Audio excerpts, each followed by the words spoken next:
तू ही निरंकार निरंकार प्रभु परमात्मा की भक्ति जिस प्राणी को मिल जाए उसी का जीवन मुबारक है।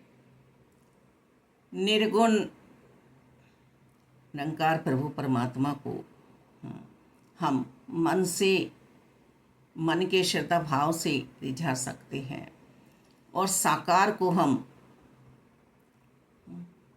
रिझा नहीं पाएंगे। तो जो सदगुरु माता सुदीक्षा जी ने हमारे बारे में सोचा है कि निराकार प्रभु परमात्मा को जानकर मानकर भक्ति करो, आनंद में रहो, खुशियों में रहो, तो यही हमारे लिए मुबारक है।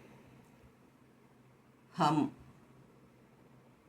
साकार किसी मूर्ति की पूजा करते हैं तो हमें कितनी चीज़ों की आवश्यकता होती है और हम अंतर्करण के भावों को, उन चीज़ों को एकत्रित करने में लगा देते हैं। फिर वो मन के भाव पूर्ण रूप से समर्पित नहीं होते हैं निरंकार प्रभु परमात्मा को, और कलह कलेश भी मचता हुआ हमने देखा है। ये चाहिए, ये चाहिए, ये चाहिए, चाहे वो वस्तु छोटी छोटी ही हो। तो ये सब वास्तव में ही मुबारक है हमारे जीवन में। हम बेसिक पढ़ाइयाँ करें। निर्गुण रूप की पूजा जब तक बाल गोपाल कर रहे थे तब तक वह कृष्ण के साथ आनंद में थे। ब्रह्मा जी की दृष्टि पड़ी उन पर कि ये कृष्ण कैसे हो सकता है भगवान, ये तो गाल वालों के साथ बैठा हुआ उनकी झूठन खा रहा है, उनके साथ खेल रहा है, उनके साथ हंस रहा है, ये कोई भगवान है? ये भगवान नहीं हो सकता। यानी भगवान तो अपने आप को पूजवाते हैं।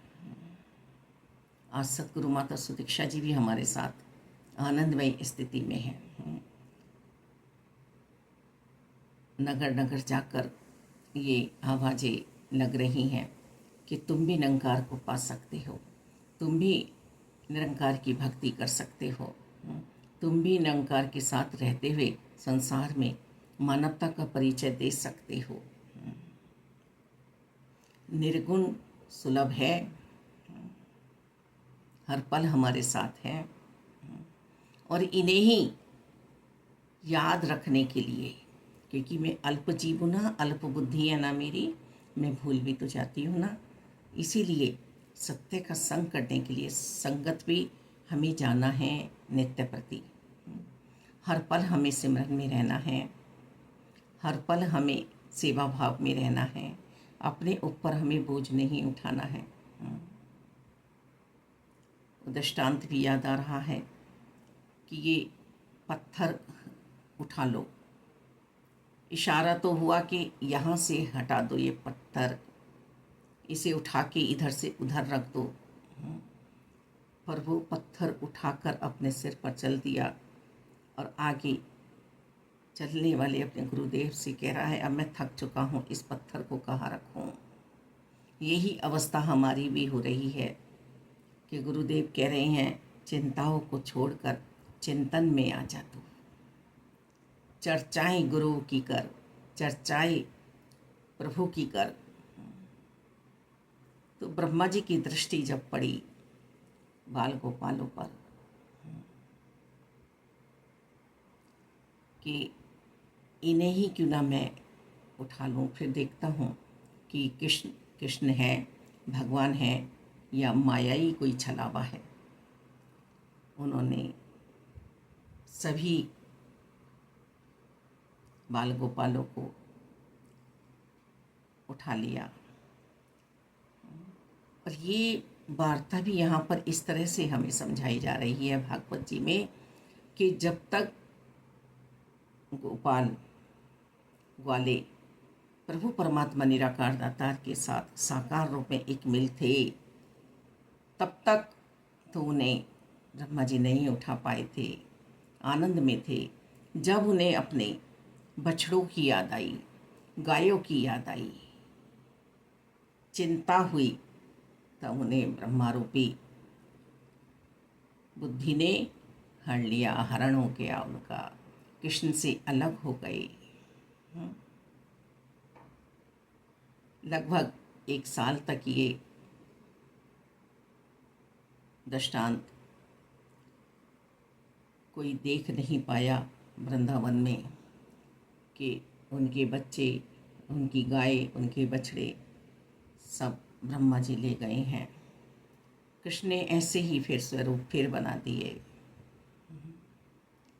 सब आनंद में हैं, सब अपने घरों में रह रहे हैं, सब अपने दिनचर्या कर रहे हैं। ब्रह्मा जी बोले अभी तक यहाँ पर मेरे पास कोई संदेशा नहीं आया। फिर देखने आए तो वहाँ तो वही नगरी फिर बसी हुई है, वही भक्ति फिर हो रही है, वही आनंद फिर छाया हुआ है। ब्रह्मा जी ने आकर चढ़न पकड़ लिए कृष्ण की कि मैं भूल कर रहा था, भूल कर बैठा था। तो यही मन की अवस्था हमारी हो रही है।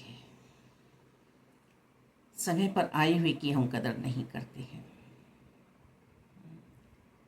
निरंकार को हम लेकर इन्हें चल सकते हैं, सो सकते हैं, काम कर सकते हैं,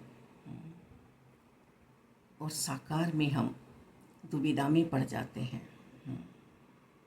अच्छा, हमसे भौतिकता में, संसार में परिवार का कोई अलग होता है, हम उसे मन से याद करते हैं, तो पूरी श्रद्धा भक्ति से याद करते हैं। और वही बंदा जब हमारे पास आ जाता है और उसे सेवा का, यदि बेचारे का शरीर ऐसा है उस रिश्ते का, हमें उसकी सेवा करनी पड़ जाए, तो 1-2 टाइम के बाद हम फिर वैसी सेवा नहीं कर पाते हैं जैसी हम मन से सेवा कर रहे थे।